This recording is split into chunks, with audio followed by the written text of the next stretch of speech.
Hi, everyone. Welcome to the Turning the Tide podcast, coming to you from the Accountability for Dearborn. My name is Afeefeh. And I'm Alexandria. And the purpose of this podcast is to learn in community with each other and bridge the divides between our communities and come together as one. Let's just introduce ourselves really quick, give a little bit of backstory. So, like I said, my name is Afeefeh. I was born and raised in Dearborn. I am Lebanese, and yeah, I formerly identified as a student, but no longer, so I'm still trying to figure that out. Yes, my name is Alexandria. Say I'm born and raised in a lot of different areas, but I would say born in Detroit, raised in the Detroit area between Southfield, Redford, and Dearborn. Graduate from U of M Dearborn. Currently a behavior therapist and coordinator, as well as an activist and artist. Heck yeah. Okay, cool. So let's get started. What is your goal, like, with this series? What is your major goal, like, with this? My goal with this series is to discuss the history of Dearborn and Michigan and Detroit, right? Specifically Dearborn and Detroit and Metro Detroit, and how Arab play into it, right? And how Black people play into it, and how so there's so many different people. There's like Latin Americans, there's Asian Americans, and just how all of our struggles interconnect, you know what I mean? And specifically within Dearborn, addressing, like, I think, if we're being honest, there's a huge divide, right? Yeah. Between Dearborn, I think, and Detroit. And I really want to talk about, like I said, the history, but also the present, and how we can help shape it and how we're being influenced by it. What do you think? Same. My goal for this is to begin a conversation, specifically for me, between the Arab community and the Black community, and so that can create more conversations. Yeah. And within that conversation, addressing our struggles, ways that they are linked, why we should work together, and how beneficial that could be, and discussing how current Dearborn affects both of us, how the divide with Dearborn and Detroit plays a factor in Black people's lives and Arab people's lives. Mm-hmm. Create that conversation so we can get to unity, because I think that can get us a lot of places if we get there. Yeah. Unity is extremely, like, a key word right now. I was gonna say important, but it's essential, Especially now, like, I'm just thinking things just keep happening, and like just thinking like with Palestine and just so many parallels between the Black struggle and the Palestinian struggle. Like, it's not happening here. It's not America, but they're not so different from each other. Like, if there was a time to unify, it would be now. If things just keep happening, we can't fight each other. Like, communities of color fighting each other, I never for the life of me understood that. I've been asking myself that question since I've been on this earth. Like, it's just crazy to me. Like, how? I don't know. Like, I know how, but 100%. Actually, I was just thinking, to give like a personal spin on it, I guess. You can't go to Lebanon, right? When I lived there, without seeing like Palestinian refugee camps and stuff like that. And they're huge, and everybody knows that, like, the Israelis, they had the Nakba, and they kicked all Palestinians, like as many as they could, right? All these Palestinians literally came from their homes, and some of them still had the keys and stuff like that. And just like growing up around that, and then like having that in the back of your head, and then growing up in Dearborn and seeing such great divide. And then as you get older and you realize that, like, the police really do target Black people specifically, and then you have all these horrible murders of like George Floyd and Trayvon Martin and just all these things growing up, they really, like, I don't know how people don't see the parallels, you know? I Mm. don't know how, because the Palestinians and the Black struggle have always, like, the Palestinian struggle has really, like, been there for each other. You know what I mean? You have Black Panthers visiting Palestine. You have Yeah. Palestinians sending like advice on like papers about how to signs about how to deal with tear gas. You know, like they see this the Yeah. parallel, and I feel like people who are supporting both causes sometimes, like you'll find that they can make a distinction, and I don't understand how that happens. It's like sometimes I think like it's a thought that that's just not our fight. That's not something we should fight. They do, yeah. And that I think like, okay, do they even wanna fight this struggle? Do they just want to go back to like their homeland and just do that and be there? Because I constantly hear that. I'm going back home. I'm like, it is, I can't count how many times I've heard that. If I had like $1 every time, that's a lot of money. Because I hear it a lot. And my assumption is, okay, they don't really care about here. So they're not going to fight the Black struggle. Yeah. So I see why a lot of Black people are just kind of like don't care about the Arab struggles as much, to be quite honest, because I've heard I've heard a lot of not caring about the Black struggle from a lot of Arab people. Yeah. So, That to me is wrong on like so many levels. But number one, like I think you hear that a lot amongst especially the older generations and anybody who's like stayed with their like within I think their specific network of their kind of like uh ethnicity, I guess you could say, right? And then because they really do, they keep tabs on what's happening over there. They have like this idea that they're gonna like go home, right? Which I'm not saying is wrong, but it's right, right. definitely they don't see this as home, right? Like you said. Yeah. And it's number one, you're living here, right? Just you Yeah. benefit from things here, right? Yeah. You have benefited from um the even the civil rights movement, you know, because when Arabs first came here, right, they were not seen as equal to white people, and they still aren't, right? White supremacy still has an The influence on Immigration our Act lives. came after the Civil Rights Act, 1964. Exactly. And so they benefit from that struggle. So we're still benefiting from the blood, sweat, and tears of our Black brothers and sisters.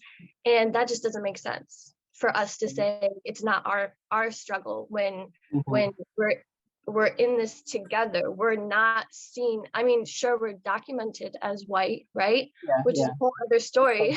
Yeah. But we're not seen as white. So, and when push comes to shove, we're not going to be seen as white. So it really doesn't make sense for us to align ourselves with an ideology that doesn't have our best interests in mind. You know, Mhm. that's number one. Right, yeah. Yeah. That's definitely. And number two is it influences things that happen back home too.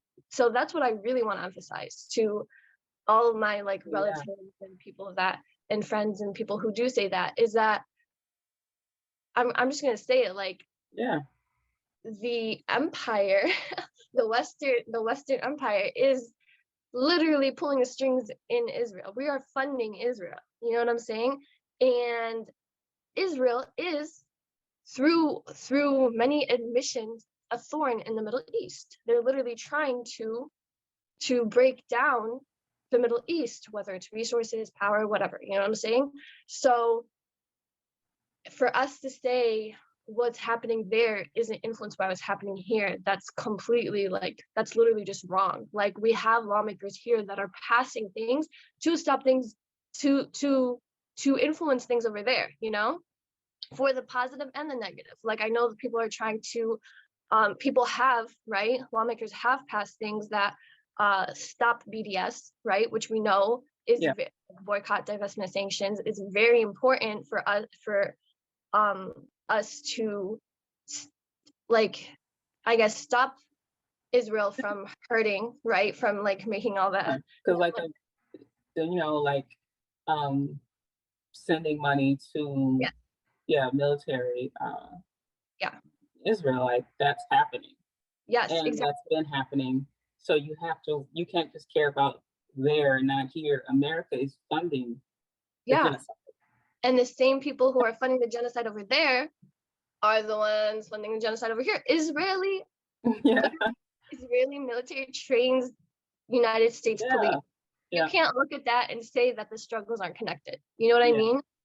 And that's where, like, where with this, I'm glad we're able to have these conversations because there's got to be an educational piece, like education missing from that. So I even see that in the Black community, like just those things, like not knowing simply.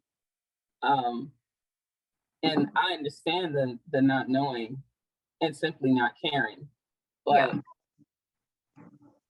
it's like we have to be able to get to these conversations to get to Hmm. the knowing to even know. There's Yeah. people I know who don't even really know about Palestine and Israel, the struggle at all, because it's like the Black struggle has been the only thing they've been consumed with. But Hmm. and they're like, okay, I'm not. And then they have this idea that Arab people are not, don't care, so they're Yeah. turned off to it. But like creating these conversations creates the opportunity for education, and we can get somewhere. Um, Hmm. which is why I'm glad we're here. And it blows my mind though, like just when you start to look into how connected everything is. Hmm.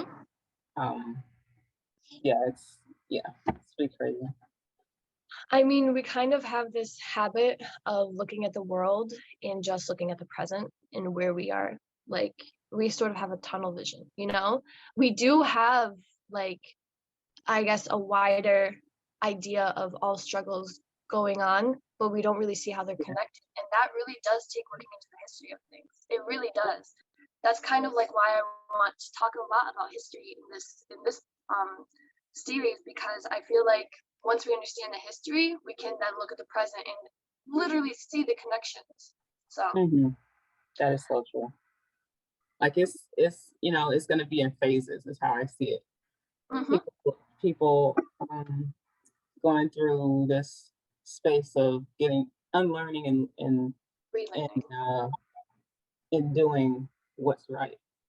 Yeah, It's gonna be you immediately exposed to it, immediate like upset or sadness, some extreme feeling. yeah, Um, and then starting to recognize that it's like this is affecting me, starting to actually deal with it, mhm, then actually starting to dig into, okay, well, why?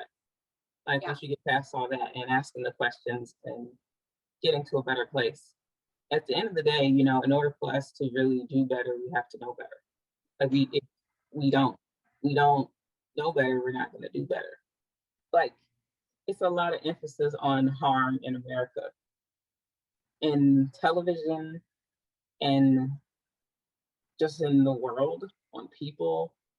Um, and we have to unlearn that mhm, and learn what humanity is about. And what does that mean for me? What does humanity mean for a Black woman? What does humanity mean for Arab woman? For yeah, Arab man, a Black man? We gotta learn that, and it don't look the same. But when we learn mhm, it, we know how to help each other and interact the right way. yeah. Dang. I feel like I I feel like I'm learning in real time right now, which I am and always am whenever I'm hanging out with you or literally anybody from Accountability for Dearborn too. Like Oh saw my everybody God, so lit. I've learned so much. All these learnings, like learning, education is such a gift. Say you have to unlearn these things, right? So say you have this idea that Black people are a certain way, or a certain ethnic group are a certain way, and you go into every situation with that idea because in America, just in this world, like we have consumed these things without a choice because that's what we were put into. Obviously, things that we've been conditioned to believe through society are part of those things that we like we are reacting through the lens that we're reacting through. So we think that all Arab are a certain way or all Black people are a certain way. Like we didn't just magically come up with that, Mm-hmm. right? But the unlearning of that is a very personal thing, you know? The unlearning of seeing people as a whole instead of as individuals with their own pain, their own struggles, their own happiness, their own joys, their own hobbies. That's something that you can't just like decide all of a sudden it's a society, we're just going to do this. It literally takes each individual to say, hey, I'm not going to follow the footsteps of the people who have these ideas, you know, I'm going to, and I know I'm going to forge my own path, right? But it's funny because at some point you realize it's not a wholly new path, right? It's not just like brand new. There are people, right, who've been on this journey before, this journey of unlearning. And that's, I think to me, that's why I'm able to do that, because Yeah. I'm from all these people, you know? Yeah. Yes, constantly like, you know, like when people it always like that's why when people say let's not bring race into this or let's It's another not let's not bring race into this, let's not make this a racial issue. It's not about race. Everything is about race. Where have you been? Like that's not a you can't use that in the argument anymore. That is not happening. It should have never been in an argument, but you know. we know why it was not, why it was an argument, because it's uncomfortable. Honestly, that's like the bottom line. It's uncomfortable, and if we talked about it, then we had to talk about all the other issues that were connected. And it's kind of rough because then you're the person that's always pointing stuff out. You're the person that's always making it a problem. You're the person that's like, and you don't want to be that, you know? Yeah, Like, and you at that time, yeah, like, and then you like kind of have a battle with yourself a little bit. Like, do you like yeah, am I in the party? Am I ruining the yeah, whatever conversation? You know, yeah, um, and it's and even amongst each other, like amongst other Black people I know who are perpetuating, they have internalized racism or yeah. oppressing other groups or like bringing it to your own culture too is a tough thing. Mm-hmm. Yeah, 100%. There absolutely, I see in the hub culture as well. There's definitely internalized you see it literally. Let's just use colorism as an example. Why on earth are we like so like people like the words that come out of people's mouth when it comes to like, oh, like she's tan, like you don't really like she's like this person is whiter, so she's prettier than that person. You literally hear that, and I'm just like, why is it that we have so deeply internalized white supremacy? Yeah, like the colorism thing is so real. Like just not being out in the sun too long is thing I hear Black people say. I have heard Black people say, Yeah, um, and just like you know, it's 90 degrees today. Let's not like. And even I had to, even personally on a personal note myself, like I would say things like that, and I had to stop. I had yeah. like realization and learning and teaching and healing, to be honest. But Mm-hmm. as to where that comes from, yeah, Yeah, healing. No, that's, you know what? That is a great way to describe it, because that's how I look at it too. I think when we talk about unlearning, people are like, okay, well, it's almost like a studying thing that you have to do. But if you look at it as healing, right? Because it is doing active harm to you, you know, it's doing harm to yeah, yourself, to your psyche, to your body, to the people you love, right? So yeah, if you look at it as healing. yeah. Like that's what it is. Because it's like it's harming your own community. Like it's not Hmm. them harming you. You're harming your own community now. Yeah. If you can't heal, so you should want to heal from it. I can't just accept this just how it is. I'm like, I'm not taking that. Like, I'm not like let that happen. That's just how No. I feel. Like, no, like it's not just how it is. And people are like, oh, it's naive. It's naive of you to think that you can do anything. I'm like, okay, so if you didn't think like that, right? And if you actually thought that you can do something and they thought they could do something and everybody here was like, hey, you know what? We can actually do something, then it would change. But because everybody's just like crossing their arms, they're like, that's just how it is. It's going to be a lot harder for the people who don't want it to be like that and who are actively trying to make change to actually accomplish that change, you know? You're actively slowing down the process when you say that's just how it is, because it could change, it will change, whether you're going to be a part of it or not, right? Whether you're going to be helping it or not, that's up to you, you know? Hmm. Yeah, that's true. And like you're being complicit, like by just not Hmm. doing anything. You start to just be that one that's complicit. Yeah. Because when things really start to happen, and they always do in this country, they always do, and they always affect other countries every time. And you're Yeah. going to be the one being complicit, and you're going to be the problem. Yep.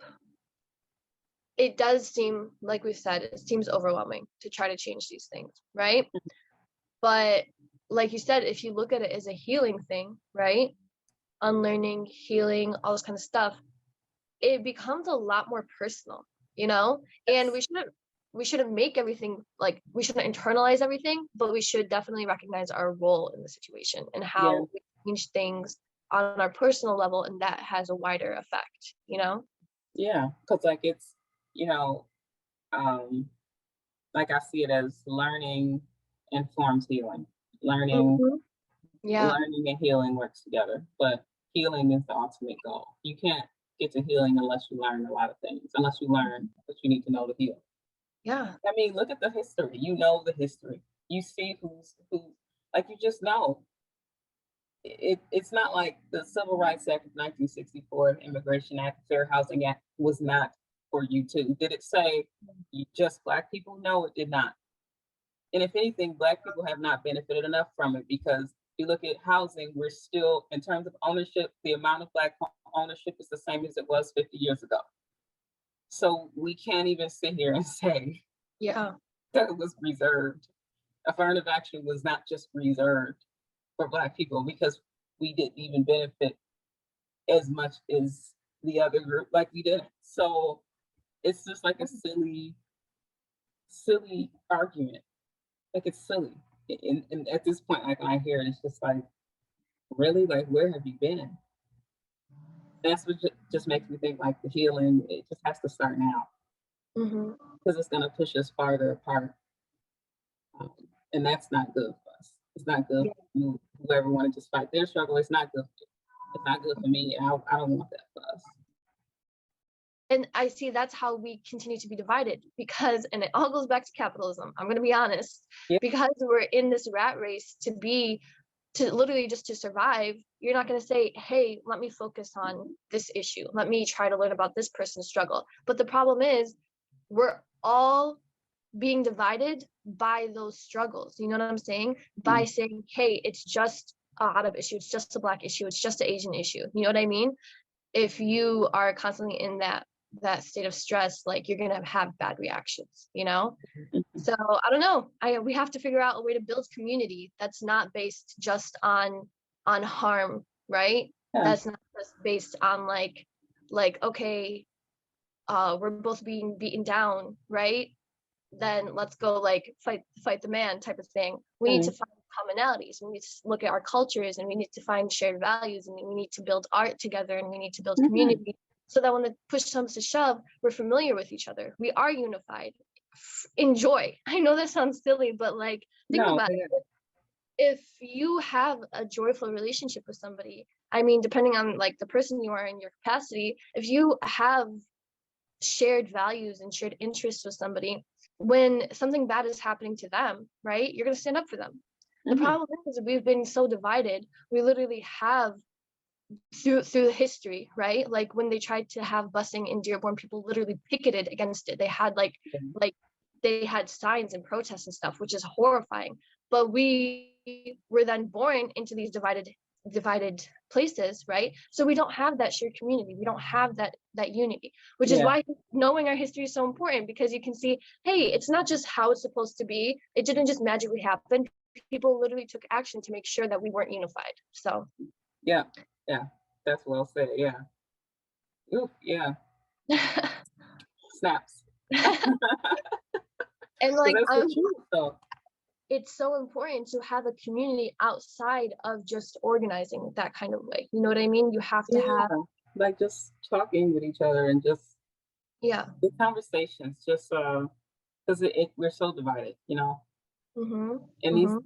this healing process is it's a lot.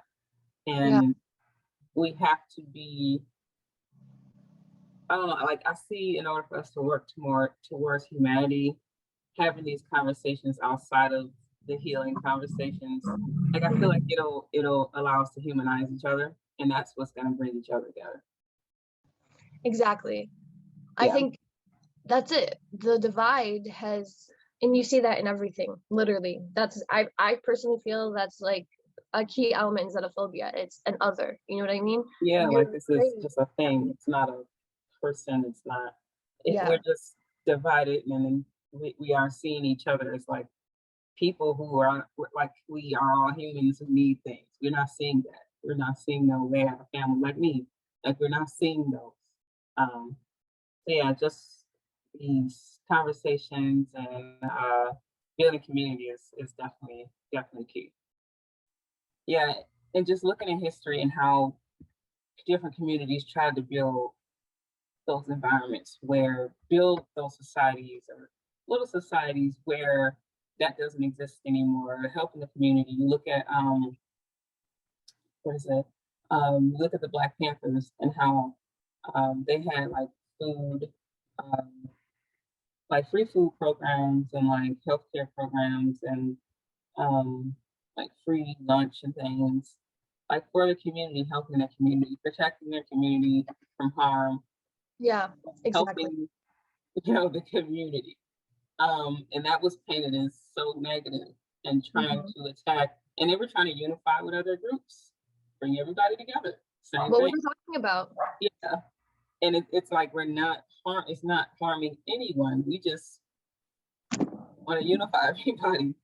We're trying to do that. But But that that's a scary thing. yeah, To that violence that is hmm. so popular in this country, it was it was that was what got to the Panthers. Um, that violence, trying to continue and remove them. Yeah, Um, yeah, because so many people harbor that violence and was trying to keep it going. And that's the same thing now. Like you know, like you were saying, like people think it's gonna be that like us doing what Israel is doing or whatever. Um, but it's like no, we just want to stop violence. Like stop. that, There's literally a song called "Stop the Violence." yeah, It's just been throughout history. Like there's yeah. it's so much of it. Hmm. Um, it's kind of like it's such a foreign concept because essentially the way of life of so many people relies on that violence, relies on the keeping down of people. We've become so used to so many things, right, that we kind of like are scared to give them up. And it's like the same thing here, like what privileges do we have right here that we might have to give up because they're actively hurting other people? It's like back to money capitalism. Like there has Hmm. to be some financial gain. I hate that we're so reliant on money that will compromise our integrity as long as it's not compromising our paycheck, you know? Hmm. And that we have to be bribed to care about human rights and Hmm. the environment but like I think the more that we ask these questions and the more that we explore and the more that we The more that we inquire, dig, the more answers we can get. more answers for sure. And I think also, I know this happens a lot, the more questions we're going to have, but definitely Yeah, we'll be getting some interesting answers. I look forward to it. I'm excited. me too. Definitely look forward to it. All right, I think we explored a lot of different topics today, so it's probably a good time to wrap it up. I am really looking forward to talking more about these concepts and more in future episodes. And I'm just gonna say goodbye. So I'm Afeefeh, and it was nice talking to you guys. Yes, I'm Alexandria. Thank you, everybody, for joining the Turning the Tide podcast. And I'm looking forward to learning more in community with you all. Really appreciate it. Thank you. It was good talking to you, Ali. Yes, you too. All right, bye.